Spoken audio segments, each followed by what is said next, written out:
En América Latina, la desigualdad no es solo un número, es todo un sistema, una máquina si quieren. Y hoy, justo eso vamos a hacer. Vamos a desarmarla, a ver pieza por pieza, no solo para medirla, sino para entender de verdad qué la hace funcionar. 47%. A ver, así, el número solo, pues no dice mucho, ¿verdad? Pero créanme, es la llave para entender una historia de concentración de la riqueza que es, bueno, es extrema.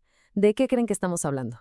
Pues ahí lo tienen. Es la rebanada del pastel, del ingreso total que se queda el 10% más rico en América Latina. Casi la mitad de todo lo que se genera va a parar a manos de un grupo súper pequeño. Este es nuestro punto de partida. Y ya de entrada es impactante. Ok, entonces, primero lo primero. Hay que entender la escala real del problema. Porque, ojo, no estamos hablando de una simple brechita, de una pequeña diferencia, no. Estamos hablando de un abismo que ha marcado a la región por décadas. Y esta gráfica, bueno, habla por sí sola, ¿no? Mientras ese 10% más rico se lleva el 47% del ingreso, el 20% más pobre apenas le alcanza el 4%. O sea, la concentración es brutal. Tanto que, de hecho, hasta el país menos desigual de América Latina sigue siendo más desigual que cualquier país de la OCDE. Piénsenlo. Bueno, y la gran pregunta es, ¿por qué? ¿Cómo explicamos esto? Hay, digamos, dos grandes maneras de verlo. Por un lado, una visión que dice, el problema es que no todos tienen las mismas oportunidades. O sea, la cancha no está pareja para todos. Pero hay otra visión, una más radical, que dice, a ver, el problema no son solo las oportunidades, el problema es el juego en sí. Las reglas del mercado están diseñadas para beneficiar a unos pocos. Es la diferencia entre una carrera injusta y un juego, pues, amañado. Y esto conecta con una idea central de la sociología que lo resume perfecto. La desigualdad no es casualidad, no es un accidente. Crea sus propios mecanismos para seguir existiendo, para perpetuarse. Es un círculo vicioso, un ciclo que se alimenta a sí mismo, donde tu punto de partida, pues lamentablemente casi dicta a dónde vas a llegar. Entonces, si esto es una máquina, ¿cuál es el motor? ¿Qué es lo que la mueve con tanta fuerza? Pues la respuesta está en el mundo del trabajo, en el mercado laboral y en un concepto que es clave para todo esto, la precariedad. Vamos a ver qué significa esto exactamente. A ver, precariedad laboral es mucho más que tener un mal sueldo, ¿eh? Es vivir en un estado constante de inestabilidad, de inseguridad, sin una red que te proteja si algo sale mal. No es solo tener un trabajo malo, es vivir con la incertidumbre pegada a ti todos los días. Ahora, lo interesante es ver cómo se vive esa precariedad en el día a día. Se puede dividir en tres dimensiones muy claras, muy humanas. Primero, la calidad de lo que haces. Trabajos repetitivos que no te llenan. Segundo, la presión. Una exigencia altísima, un estrés constante.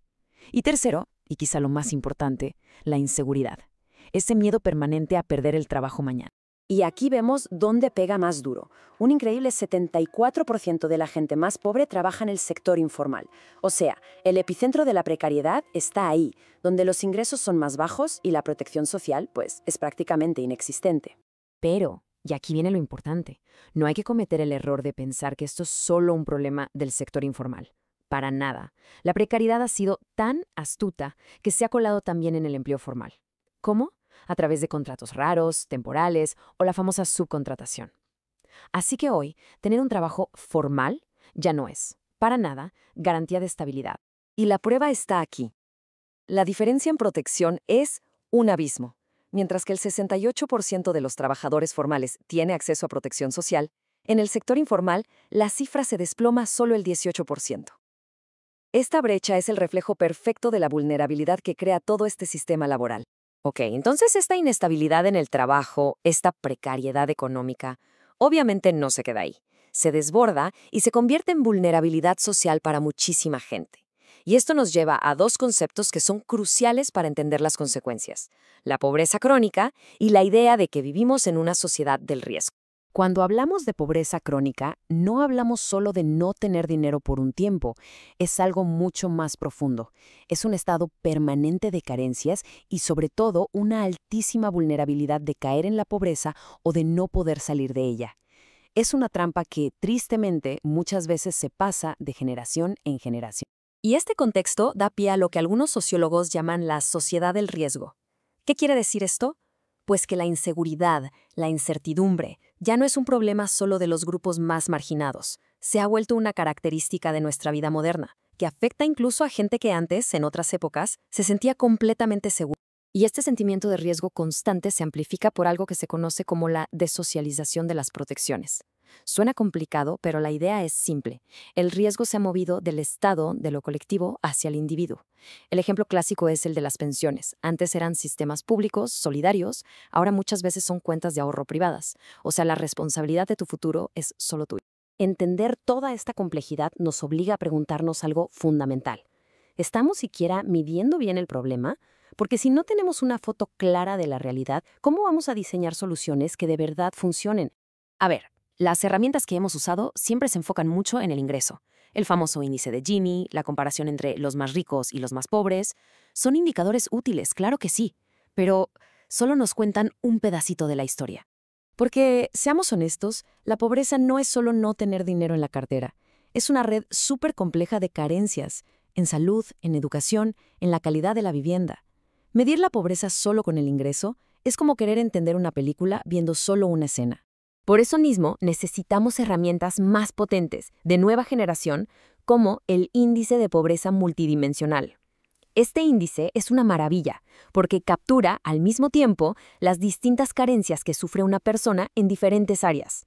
Nos da un mapa de la pobreza de altísima resolución, que va mucho, mucho más allá del simple ingreso.